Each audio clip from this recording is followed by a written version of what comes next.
1946년 6월 비행기 한 대가 지중해를 건너 로마에서 파리로 향했습니다.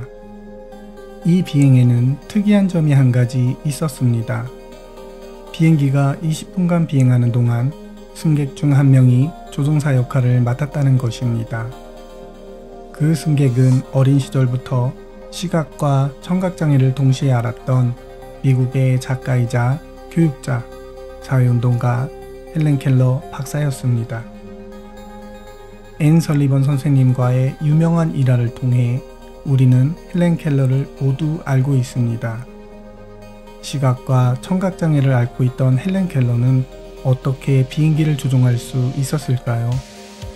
그리고 그녀가 비행기 조종을 해야만 했던 이유는 무엇이었을까요? 1880년 6월 27일에 태어난 헬렌 켈러는 2살 때 병으로 시력과 청력을 잃었습니다.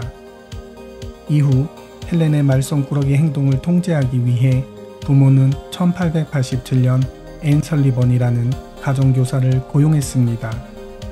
설리번은 그녀의 손바닥에 글자를 그려넣는 손가락 철자를 통해 사물과 단어를 연결하는 방법을 가르치기 시작했습니다.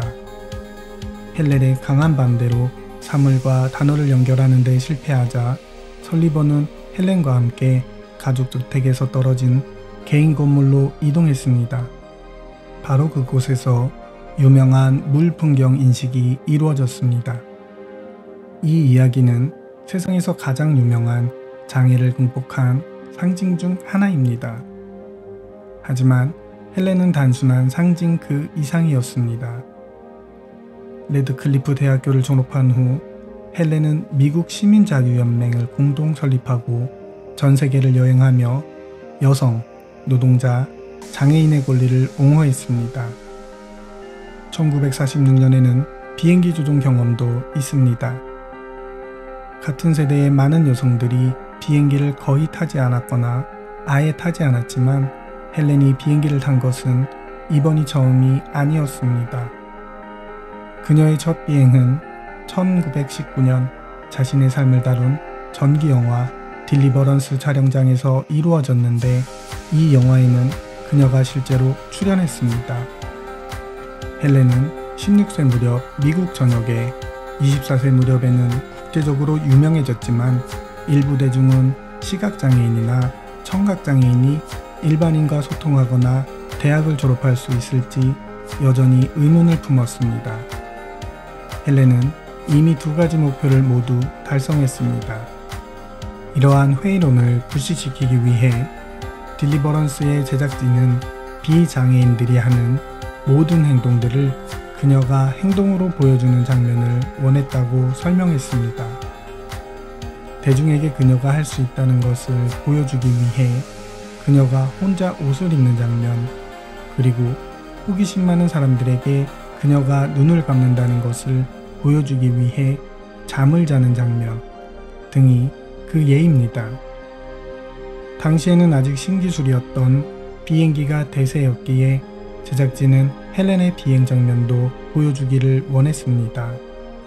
헬렌은 자서전이라고 주장되는 영화에 이 장면이 삽입된 것이 터무니없다는 것을 알고 있었고 대본이 비현실적이라고 느껴 제작진과 자주 다투기도 했지만 비행을 할 기회를 얻게 되어 기뻤습니다. 한 뉴스에서는 이 사건을 다음과 같이 보도했는데 아마도 영화 홍보를 위한 것이라고 추측됩니다. 헬렌 켈러 자신은 육체적인 행동을 두려워한 적이 없습니다. 어렸을 때 그녀는 허리에 밧줄을 두르고 해안가 말뚝에 묶인 채 바다로 뛰어드는 법을 배웠습니다. 뉴 잉글랜드의 가파른 경사면을 타고 내려가는 터보건을 즐겼습니다.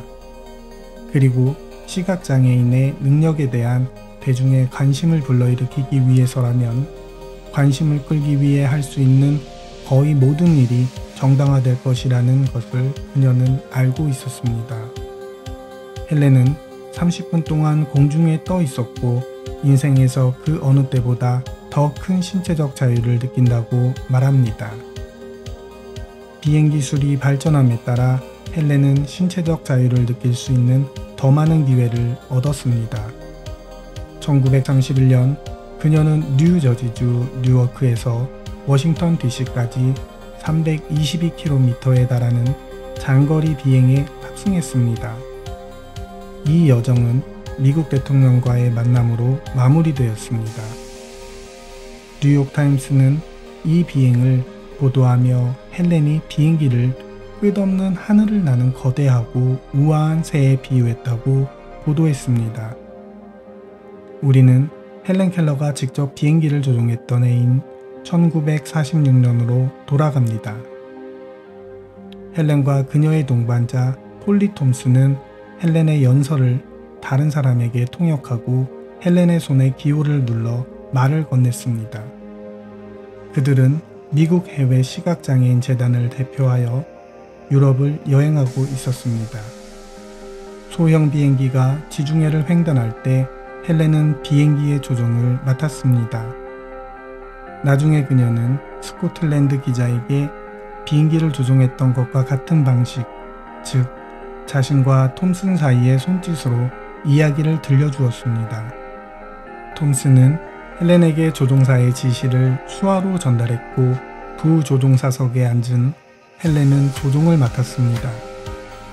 톰슨은 비행기 승무원들은 그녀가 조종하는 섬세한 감각에 놀랐습니다.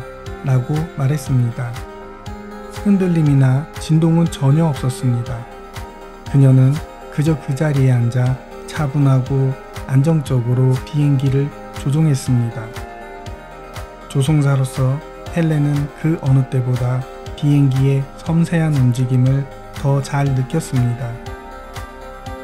뉴스에서는 이 비행을 기적이라고 보도했지만 헬렌이 비행기를 조종한 유일한 시청각 장애인은 아닙니다. 예를 들어 2012년 헬렌처럼 주로 촉각수화를 사용하여 소통했던 15세 KT 임원은 플로리다에서 비행기를 조종했습니다. 비행교관이 이륙과 착륙을 도와주었고 비행기가 2600피트 고도에서 수평을 이루었을 때 조종을 넘겨주었습니다. 시청각 장애인의 능력에 대한 회의로는 헬렌의 생전에도 사라지지 않았습니다. 하지만 작가, 소통가, 그리고 활동가로서의 그녀의 명성은 그녀의 경력 초기에는 성병과 연관지어졌던 시각장애를 둘러싼 사회적 낙인을 제거하는 데 도움이 되었습니다. 헬렌 이전에는 시각장애가 여성 잡지에서 금기시되는 주제였습니다. 그녀가 유명해지자 레이디홈 저널조차도 그녀의 시각장애와 장애에 대한 글을 게재했습니다. 헬렌이 책을 쓰고 강연을 하고 비행기를 조종하면서 시청각 장애인에 대한 대중의 무지는 더 이상 간과될 수 없게 되었습니다. 1968년 6월 1일 헬렌 켈러는 세상을 떠났습니다. 88년의 생애 동안 헬렌은 연설, 교육, 그리고 물론 악명 높은 비행기 조종을 포함하여 불가능해 보이는 많은 일들을 해냈습니다. 그녀의 일생을 통해 아직도 우리 사회에 만연한 인종, 지역, 장애 등을 불편한 선입견으로 차별하고 있지는 않은지 한 번쯤 돌아보는 시간이 되었으면 좋겠습니다.